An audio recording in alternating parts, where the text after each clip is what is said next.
Alan Rickman was so fantastic, I was freaked.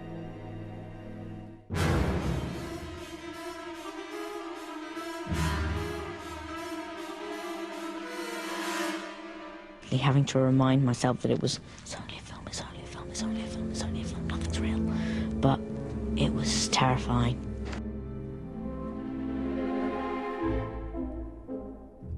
One time's in potion lesson with Snape, who was really scary.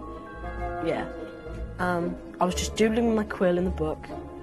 I drew this rather unpretty picture of Alan Rickman, and as I was drawing it, Alan Rickman was standing right behind me, and I was so scared.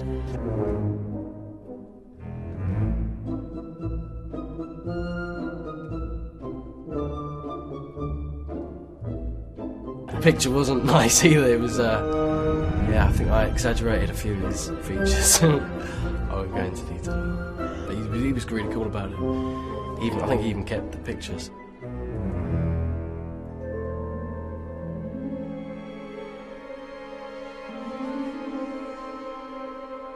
Alan Rickman's a very scary man. And again, truly inspiring man as well. We mentioned earlier about actors that have inspired me. He's definitely one of them. But he's someone who also holds himself almost with a Snape-like presence. So when you're a youngster, that's going to be very, very daunting. So it took me about 6 years to pluck up the courage to say anything more than, "Good morning, Alan." That's about all I managed for a long time. But subsequently, he's one of the funniest men I've ever met, and yeah, he was someone that if I could have half the career that he's had, certainly in villainry, then I would continue that with great pride.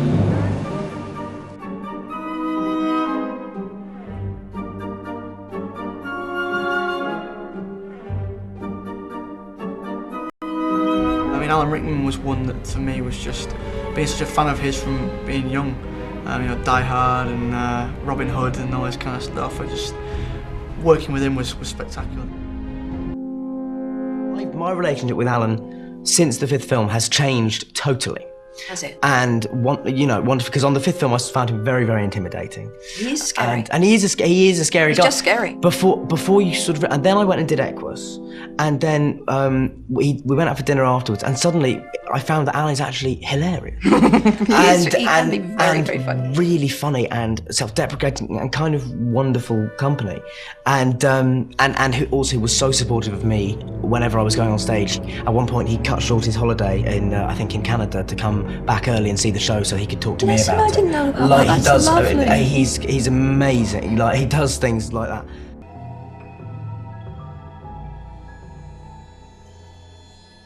Well, I think when we were younger, we were just terrified of Alan Rickman, and now we sort of can have conversations.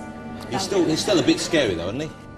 No, not anymore. He's super nice. He's super nice.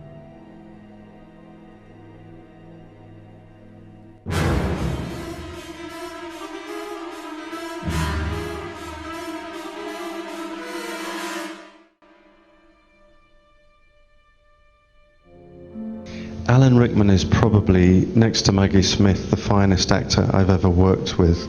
He just has that extraordinary quality of that, without giving too much away, you can see so much happening.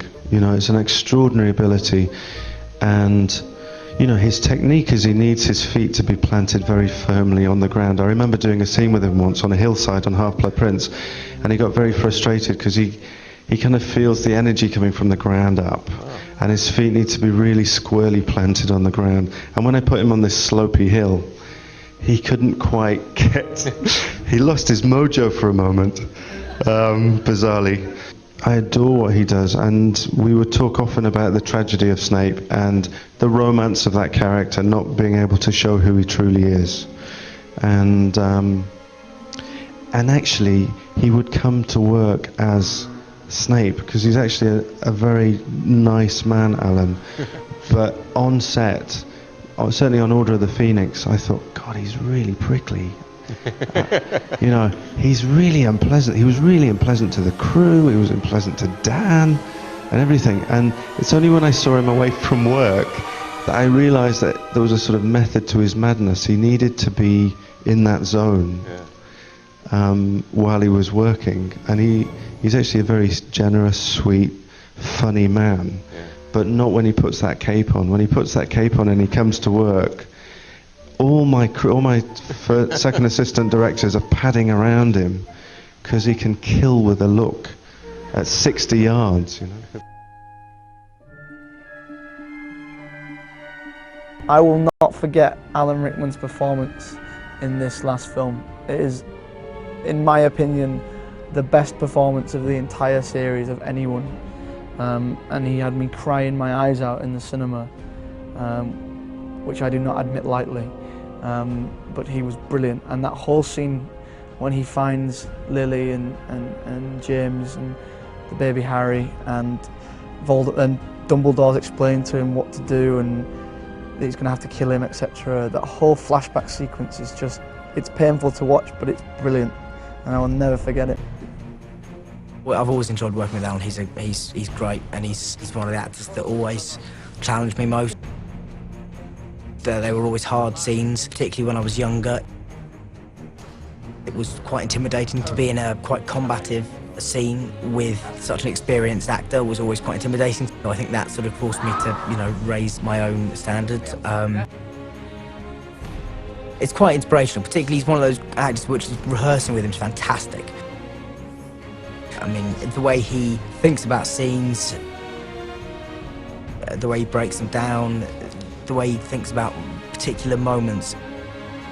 Because when you get an insight into his thought process, it's great. Yeah, I'm a big fan.